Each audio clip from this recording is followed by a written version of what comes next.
تو چودھری دلاور نے کہا کہ بتاؤ بیبی، میں تمہاری کیا مدد کر سکتا ہوں؟ میں بولی چودھری صاحب مجھے کام کی ضرورت ہے۔ وہ پوچھنے لگا کہ تم کہاں سے آئی ہو؟ میں بولی میں ساتھ والے گاؤں سے آئی ہوں، میرا اس دنیا میں کوئی نہیں ہے۔ پہلے میں اپنے گاؤں میں کسی کے گھر کام کیا کرتی تھی، وہ لوگ گاؤں چھوڑ کر شہر چلے گئے ہیں، میرے پاس کوئی کام نہیں تھا، تو مجھے کسی نے آپ کے بارے میں بتایا کہ تمہیں وہاں ضرور کام ملے گا۔ چودھری صاحب میں گھر کا سارا کام کر لیتی ہوں اور کھانا بھی بہت اچھا بنا لیتی ہوں، آپ کی مہربانی ہوگی اگر آپ مجھے کام پر رکھ لیں۔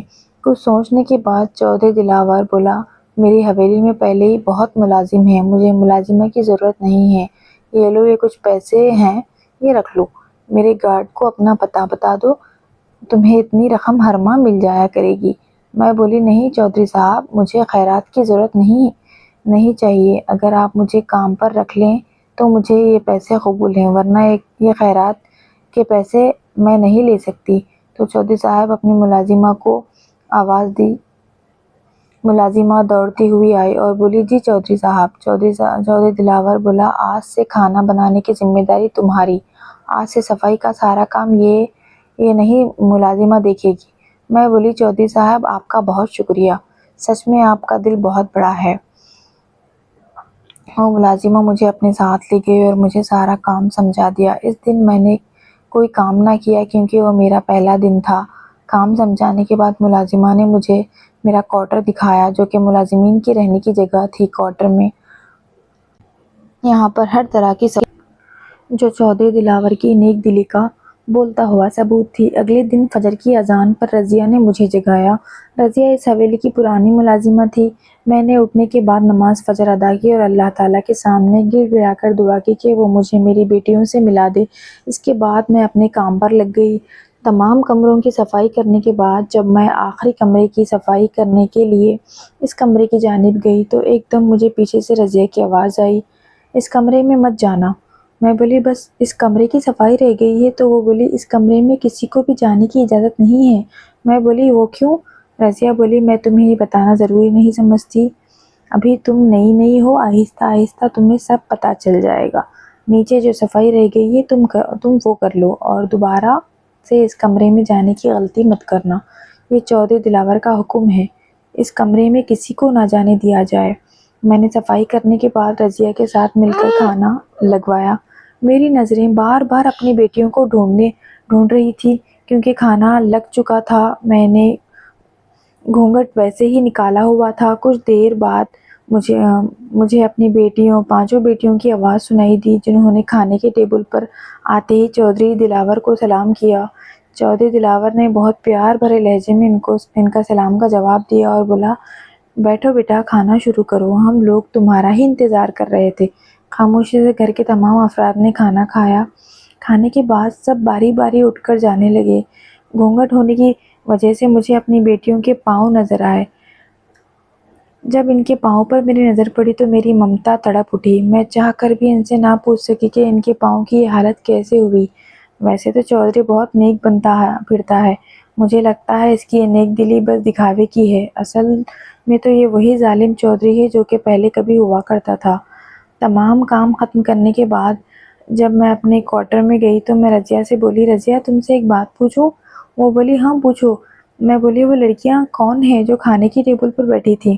تو رضیہ بولی وہ چودھری صاحب کی بیٹیاں ہیں۔ میں بولی اگر وہ چودھری صاحب کی بیٹیاں ہیں تو ان کے پاؤں کی یہ حالت کیسی ہوئی؟ رضیہ بوکھلا گئی اور بولی اچھا مجھے ابھی کچھ کام ہے، میں جا کر واپس آتی ہوں، تم سو جاؤ۔ لیکن میں کیسے سوتی، میں تو ایک ماں تھی اور ایک ماں اپنی اولاد کی یہ حالت دیکھ کر کیسے سو سکتی تھی؟ ساری رات میں نے جاگ کر روتے ہوئے گزاری۔ اگلی صبح میں حویلی گئی تو میری پانچوں بیٹیاں صوفے پر بیٹھی ہوئی تھیں اور آپس میں باتیں کر ہنس رہی تھیں، ایسا لگ رہا تھا جیسے وہ یہاں بہت خوش ہے۔ اتنے میں چودھری دلاور آیا اور بولا تم لوگ یہاں کیا کر رہی ہو؟ چلو اپنے کمرے میں جاؤ اور جو کام میں نے تم لوگوں سے کہا ہے اس میں ذرا بھی کوتاہی نہیں ہونی چاہیے۔ وہ پانچوں جلدی سے اٹھی اور چوڑیاں عبور کرتی ہوئی اسی کمرے میں گئیں جس کمرے میں رضیہ نے مجھے جانے کے لیے منع کیا تھا۔ میں نے بھی ٹھان لی تھی کہ میں اس کمرے میں ضرور جاؤں گی اور دیکھوں گی کیا ماجرا ہے اور میری بیٹیوں کے پاؤں ایسے کیوں ہیں، کیوں انہیں اتنی زیادہ تکلیف دی جا رہی ہے، اور صرف کھانا کھانے کے بعد ہی نیچے آتی ہیں اور اس کے فوراً بعد وہ اسی کمرے میں چلی جاتی ہیں۔ یہ سلسلہ کئی روز تک چلتا رہا۔ میں کسی کو یہ نہیں بتا سکتی تھی کہ میں ان کی ماں ہوں، کیونکہ اگر کسی کو پتہ چل جاتا تو ممکن تھا چودھری دلاور مجھے یہاں سے چلتا کر دیتا۔ میں نے فیصلہ کر لیا کہ میں کسی نہ کسی طرح اس کمرے میں ضرور جاؤں گی اور پتہ لگاؤں گی کہ آخر راز کیا ہے۔ ایک دن تمام کمروں کی صفائی کرنے کے بعد میں بہت ہمت کر کے اس کمرے کی طرف گئی، اپنے ارد گرد کسی کو نہ ہونے کی تصدیق کی۔ جب مجھے یقین ہو گیا کہ میرے آس پاس کوئی بھی نہیں ہے تو میں نے ہمت کر کے دروازہ کھولا، اور دروازہ کھولتے ہی جو منظر میں نے دیکھا وہ دیکھنے کے بعد میرا کلیجہ منہ کو آ گیا۔ میں بیان نہیں کر سکتی اس وقت میری کیا حالت تھی۔ اسی وقت میرے پیچھے سے کسی کی آواز آئی، تمہاری ہمت کیسے ہوئی اس کمرے تک آنے کی؟ میں نے جلدی سے دروازہ بند کر دیا۔ میں نے پیچھے مڑ کر دیکھا تو چودھری دلاور بہت غصے میں مجھ سے بولا، تمہیں کسی نے بتایا نہیں اس کمرے میں کسی کو بھی جانے کی اجازت نہیں ہے؟ میں گھبراتے ہوئے بولی، جی بتایا تھا میں نے، سب کمروں کی صفائی کر دی تھی تو میں نے سوچا کہ اس کمرے کی بھی کر دوں۔ چودھری دلاور مجھے انگلی دکھاتے ہوئے بولا، خبردار آج کے بعد اس کمرے کے آس پاس بھی نظر آئی تو مجھ سے برا کوئی نہیں ہوگا، اب جاؤ یہاں سے اور جا کر اپنا کام کرو۔ میں روتے ہوئے وہاں سے چلی گئی۔ رضیہ جو یہ سب سن رہی تھی مجھ سے بولی، میں نے تمہیں منع بھی کیا تھا کہ اس کمرے میں مت جانا، کیونکہ وہاں کسی کو بھی جانے کی اجازت نہیں۔ چودھری صاحب نے اس غلطی کی بنا پر ہی کئی ملازموں کو نوکری سے نکال دیا، اور ہو سکتا ہے تمہیں بھی نوکری سے نکال دیا جائے، کیونکہ چودھری صاحب کو بالکل بھی گوارا نہیں کہ کوئی اس کمرے کے آس پاس بھی بھٹکے۔ میں رضیہ سے بولی، رضیہ خدا کے واسطے کچھ کرو، میرے پاس تو اور کوئی ٹھکانہ بھی نہیں ہے، میں وہاں چلی جاؤں۔ رضیہ بولی، میں کچھ نہیں کر سکتی، میں خود ایک ملازمہ ہوں، میری کیا اوقات۔ اتنے میں چودھری دلاور نیچے آیا، میں اس کے پاؤں پر گر گئی۔ چودھری صاحب خدا کے واسطے مجھے معاف کر دیں، آج کے بعد کبھی ایسی غلطی نہیں کروں گی، بس مجھے نوکری سے نہ نکالیں، میرا اور کوئی ٹھکانہ نہیں۔ چودھری دلاور بولا، اچھا ٹھیک ہے، جاؤ جا کر اپنا کام کرو اور مجھے کبھی شکایت کا موقع نہیں ملنا چاہیے۔ اگلے دن حویلی کو رنگ برنگے پھولوں سے سجایا جا رہا تھا۔ رضیہ مجھ سے بولی، ثمینہ آج پورے گھر کی اچھی طرح سے صفائی کرنے کے بعد کچن میں آ جانا اور کھانا بنانے میں میری مدد کرنا، کیونکہ آج زیادہ لوگوں کا کھانا بنانا ہے۔ میں نے ہاں میں سر ہلایا اور اپنے کام میں مصروف ہو گئی۔ صفائی کا کام ختم کرنے کے بعد میں رضیہ کا ہاتھ بٹانے کچن میں چلی گئی۔ میں رضیہ سے بولی، آج یہ اتنا اہتمام کیوں ہو رہا ہے، کیا کوئی آ رہا ہے؟ تو رضیہ بولی، آج چودھری صاحب کے سب بیٹے جو کہ پڑھنے کے لیے مختلف ممالک میں گئے تھے، آج سب اکٹھے ہو رہے ہیں، اسی خوشی میں حویلی کو سجایا جا رہا ہے، اور چودھری صاحب نے حکم دیا ہے کہ کھانا بہت اچھا ہونا چاہیے، کیونکہ ان کے بیٹے کافی سالوں بعد حویلی آ رہے ہیں، اس لیے چودھری صاحب چاہتے ہیں کہ کسی چیز میں کوئی کمی نہیں ہونی چاہیے۔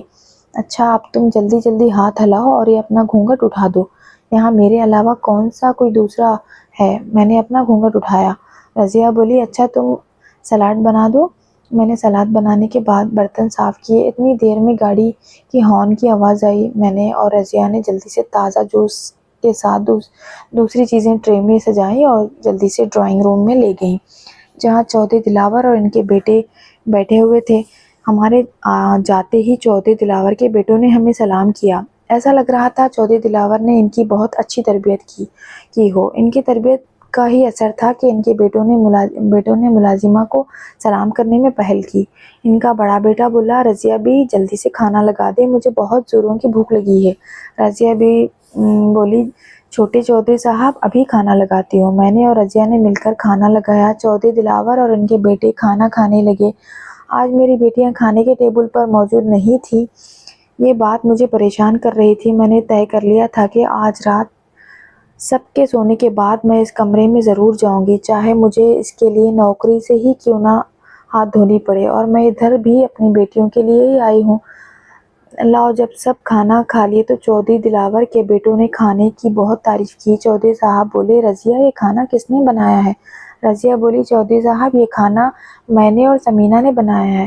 چودھری صاحب بولے آج میں بہت خوش ہوں کیونکہ میرے بیٹے کامیابی کے بعد گھر لوٹے ہیں اور پھر تم دونوں نے کھانا بہت اچھا بنایا ہے، مانگو آج کیا مانگنا ہے۔ رضیہ بھی بولی صاحب اللہ کا دیا ہوا میرے پاس سب کچھ ہے، مجھے کچھ نہیں چاہیے، اللہ تعالیٰ کے بعد آپ کا دیا ہوا سب کچھ میرے پاس ہے۔ اس سے پہلے چودھری دلاور مجھ سے پوچھتا، ان کا بیٹا بولا بابا امی جان کیسی ہیں، ڈاکٹرز کیا کہتے ہیں؟ تو چودھری دلاور بولا مجھے امید ہے تمہاری ماں بہت جلد ٹھیک ہو جائیں گی، کیونکہ وہ ایک دو دفعہ کوما سے باہر آئی ہیں لیکن پھر کوما میں چلی جاتی ہیں۔ ڈاکٹرز نے امید دلائی ہے کہ آنے والے دنوں میں نہیں تو مہینوں میں تمہاری ماں بالکل ٹھیک ہو جائے گی، اور پھر ان کا خیال بھی تو اتنے اچھے طریقے سے رکھا جا رہا ہے۔ ان کے بیٹے بولے ہم اپنی ماں کو دیکھنا چاہتے ہیں۔ تو چودھری صاحب بولے چلو میرے ساتھ، اٹھ کر جانے لگے۔ تو میں بولی چودھری صاحب مجھے آپ سے کچھ مانگنا ہے اور مجھے امید ہے آپ مجھے خالی ہاتھ نہیں لوٹائیں گے۔ تو چودھری دلاور بولا ہاں بتاؤ کیا مانگنا چاہتی ہو۔ میں نے چودھری دلاور کے سامنے اپنی جھولی پھیلائی اور بولی چودھری صاحب میری جھولی میں میری بیٹیاں ڈال دیں۔ چودھری دلاور بولا کون سی بیٹیاں، تم کن بیٹیوں کی بات کر رہی ہو؟ میں بولی جو کہ میرے شوہر اصغر نے آپ کو بیچی تھیں، اس کے بدلے میں آپ نے اسے بھاری رقم دی تھی۔ میں نے سنا تھا میری بیٹیاں یہاں بہت عیش و عشرت میں ہیں اور آپ ایک بہت نیک دل انسان ہیں، لیکن جب میں نے انہیں دیکھا کہ میری ممتا یہ دیکھ کر تڑپ اٹھی۔ جب میں نے اپنی بیٹیوں کے پاؤں پر بڑے بڑے چھالے بنے ہوئے دیکھے جو کہ پانی سے بھرے ہوئے تھے، پتہ نہیں آپ لوگ کون سا ظلم میری بیٹیوں پر ڈھا رہے ہو۔ میں تو یہاں اپنی بیٹیوں کو بس دیکھنے کے لیے آئی تھی، لیکن میں اپنی بیٹیوں کو اپنے ساتھ لیے بنا نہیں جاؤں گی۔ چودھری دلاور خاموش رہا۔ چودھری دلاور کے بیٹے سوالیہ نظروں سے اپنے باپ کی طرف دیکھنے لگے۔ اتنی دیر میں میری بڑی بیٹی بھاگتی ہوئی سیڑھیوں سے نیچے اتری، بولی چودھری صاحب جلدی سے آئیں، چودرانی صاحبہ کو ہوش آ گیا ہے۔ یہ سن کر چودھری دلاور بہت خوش ہوا۔ اس نے میری بیٹی کو اوپر جانے کے لیے کہا اور مجھ سے بولا سمینہ چلو ہمارے ساتھ اور خود دیکھ لینا تمہاری بیٹیاں کس حال میں ہیں۔ چودھری دلاور اور اس کے بیٹے وہاں پر چل رہے تھے روم میں۔ چودھری دلاور اور اس کے بیٹے روم کے اندر داخل ہوئے، میں بھی ان کے پیچھے پیچھے اندر چلی گئی۔ جب میں نے چودھری کے روم میں چپکے سے اس کمرے کا دروازہ کھولا تھا تو مجھے مشنری کے علاوہ کچھ اور نظر نہیں آیا تھا، وہ مشنری جو کہ اسپتالوں میں مریضوں کے لیے ہوتی ہے۔ جب میں نے کمرے کی دوسری طرف دیکھا تو مجھے یہ دیکھ کر بہت خوشی ہوئی کہ میری بیٹیاں آرام دہ صوفے پر بیٹھی ہوئی ہیں۔ انہوں نے خوبصورت لباس پہنا ہوا تھا اور وہ ایسے لگ رہی تھی جیسے وہ اسی حویلی کا حصہ ہوں۔ ان کے آگے دنیا کی ہر نعمت پڑی ہوئی تھی۔ میں نے گھونگھٹ کو تھوڑا اوپر اٹھایا اور اپنی بیٹیوں کو دیکھا۔ ان کے پاؤں پر پانی کے جو چھالے بنے ہوئے تھے وہ بھی بالکل ٹھیک تھے۔ میری پانچوں بیٹیاں صوفوں پر بیٹھ کر چودرانی کے بیڈ کے ارد گرد جمع تھیں، جو چودرانی کے ہوش میں آنے کی وجہ سے بہت خوش تھیں۔ چودھری دلاور ڈاکٹر سے بولا ڈاکٹر صاحبہ کیا اب میری بیوی خطرے سے باہر ہے؟ ڈاکٹر بولی جی بالکل، اب آپ کی بیوی مکمل طور پر ٹھیک ہے۔ تو چودھری دلاور بولا یہ سب ان بچیوں کی وجہ سے ممکن ہو سکا ہے جو کہ دن رات ان کے سر پر پہرا دیتی تھی۔ جیسے ہی میری بیوی کو تھوڑا ہوش آیا تو اس بچی نے فوراً اسے فون کر کے اپنے آپ کو بلوا لیا۔ ڈاکٹر بولی اچھا اب مجھے اجازت دیں، میں یہ کچھ دوائی لکھ رہی ہوں جو کہ باقاعدگی سے ان کو دینی ہے اور اس میں کوتاہی بالکل نہیں ہونی چاہیے۔ رضا ڈاکٹر کا بیگ اٹھائے اسے باہر تک چھوڑنے کے لیے گئی۔ جب میں نے اپنا گھونگھٹ اٹھایا میری بیٹیاں مجھے اپنے سامنے دیکھ کر ہکا بکا رہ گئی اور وہ سب مجھ سے لپٹ کر رونے لگی۔ چودھری دلاور نے شفقت سے ان کے سر پر ہاتھ رکھا اور بولے سمینہ تم ان سے پوچھ سکتی ہو کہ ہم نے ان کے ساتھ کیا ظلم کیا ہے؟ بیٹیاں بولی نہیں اماں، ان لوگوں نے ہمارے ساتھ کوئی ظلم نہیں کیا ہے، بلکہ ہم تو جب سے یہاں آئے ہیں چودھری صاحب بیٹیوں کی طرح ہم سے پیار کرتے ہیں اور ہم مالکن کی طرح اس حویلی پر راج کر رہی ہیں۔ میں بولی تو تم لوگوں کے پاؤں پر جو پانی کے چھالے بنے تھے وہ کیسے بنے؟ میری بڑی بیٹی بولی، اماں یہ دونوں کچن میں کھانا بنانے کے لیے گئی تھی تو گرم گرم گھی ان کے پاؤں پر گر گیا۔ چودھری صاحب اور رضیہ بی کے منع کرنے کے باوجود بھی یہ دونوں کھانا بنانے کی ضد کرنے لگیں۔ ان کی ضد کی وجہ سے انہیں تکلیف اٹھانی پڑی۔ اماں اب چپ تھی، اب سوچوں میں چپ تھی۔ ہم یہاں کتنے خوش ہیں، اور وہ خدا کا لاکھ لاکھ شکر ہے کہ ابا نے ہمیں چودھری دلاور کو بھیجا، اگر کسی اور کو بھیجتا پتہ نہیں آج تیری بیٹیاں کہاں اور کس حال میں ہوتی۔ ابا نے مڑ کر ہماری خبر تک نہیں لی، میری بیٹیاں جی رہی ہیں یا مر گئی ہیں۔ ان سے اچھے یہ لوگ ہیں جنہوں نے غیر ہونے کے بھی ہو کر بھی ہمیں اتنا پیار دیا۔ میں بولی، مگر تم اس کمرے میں تک ہی کیوں محدود رہتی ہو؟ میری بیٹیاں بولی، چودھرانی صاحب کو کوما میں تھی تو ہم پانچوں نے ان کی دیکھ بھال کی ذمہ داری لی، اس لیے ہم اس کمرے میں صرف کھانا کھانے کے لیے ہی باہر نکلتی تھی۔ چودھرانی نے میری بیٹیوں کو اپنے پاس بلایا اور ان سے بولی، آج تم لوگوں کی بدولت ہی میں بالکل ٹھیک ہوں۔ تم لوگوں کا یہ احسان زندگی بھر نہیں اتار سکتی۔ تم لوگوں نے میری اتنی دیکھ بھال کی، چاہے میں کوما میں تھی، لیکن آنکھیں کھولنے کے بعد سب سے پہلے میں نے تم پانچوں کو دیکھا۔ میں تم پانچوں کو ہر وقت اپنے پاس محسوس کرتی تھی۔ چودھری دلاور کو گہری سوچ میں ڈوبا ہوا دیکھ کر چودھرانی بولی، دلاور صاحب آپ کن سوچوں میں ڈوبے ہوئے ہیں؟ تو چودھری دلاور بولا، میں کچھ سوچ رہا ہوں، مگر پتہ نہیں جیسا میں سوچ رہا ہوں ایسا ممکن ہو سکتا ہے کہ نہیں۔ تو چودھری دلاور کا بڑا بیٹا بولا، ہمیں بھی تو پتہ چلے بابا، آپ کیا سوچ رہے ہیں؟ تو چودھری دلاور بولا، اگر تم پانچوں کو کوئی اعتراض نہ ہو تو میں اپنی پانچوں بیٹوں کا نکاح تم پانچوں سے کرنا چاہتا ہوں۔ تو ان کے پانچوں بیٹے بولے، بابا ہمیں اس سے کوئی اعتراض نہیں، آپ ہمارے بڑے ہیں اور بڑے ہونے کے ناطے اب آپ ہمارے لیے جو بھی فیصلہ کریں گے ہمیں وہ سر آنکھوں پر ہوگا۔ چودھری دلاور مجھ سے بولا، ثمینہ بہن تم بتاؤ تم کیا چاہتی ہو؟ کیا تم واپس اپنے بیٹیوں کو اس درندہ انسان کے پاس لے جانا چاہتی ہو جو پھر دوبارہ انہیں کسی اور کے ہاتھوں بیچ سکتا ہے؟ ثمینہ بہن تم مانو یا نہ مانو، میں اپنی بیٹیوں کو ہرگز تمہارے ساتھ نہیں جانے دوں گا، اور ایک باپ ہونے کے ناطے میں ابھی اور اسی وقت ان کا نکاح اپنے بیٹوں سے کروں گا، کیونکہ ان سے اچھی بہوئیں اس گھر کے لیے ہمیں کوئی اور نہیں مل سکتی۔ چودھری دلاور نے اسی وقت مولی اور گواہوں کو بلوایا اور باری باری میرے بیٹیوں کا نکاح اپنے بیٹوں سے کر دیا، یہ جانتے ہوئے بھی کہ ان کے بیٹے باہر کے ملکوں سے اعلیٰ تعلیم حاصل کر کے آئے ہیں اور میری بیٹیاں بہت کم پڑھی لکھی ہیں۔ نکاح کے بعد میری بیٹیاں مجھ سے گلے مل کر بہت روئیں، اور میں ان سے بولی، رو مت، تم لوگوں کو تو خوش ہونا چاہیے، تم لوگوں کو اتنے اچھے سسرال والے ملے جو تم لوگوں کو ماں باپ کی کمی محسوس نہیں ہونے دیں گے۔ بس تم لوگوں کو یہ نصیحت ہے کہ چودھری صاحب اور چودھرانی صاحبہ کی عزت اور خدمت کرنا، کیونکہ ان لوگوں نے ہی تم بے سہاروں کو سہارا دیا ہے۔ میں نے چودھرانی صاحبہ اور چودھری دلاور سے اجازت مانگی، کیا میں کبھی کبھار اپنی بیٹیوں سے آ کر مل سکتی ہوں؟